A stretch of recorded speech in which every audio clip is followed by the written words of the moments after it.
The median is the middle value in the list of numbers. If the number of values n is odd, then the median will be n plus 1 divided by 2, the term. If the number of values n is even, then the median will be n divided by 2, the term, and n divided by 2 plus 1, the term. Example: find the median of the following values: 15, 6, 8, 16, 21, 22, 25, 18, 9.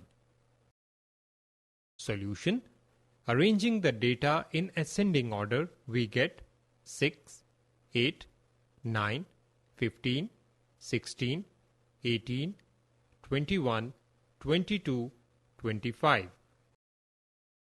Here n is equal to 9. Median is equal to n plus 1 by 2.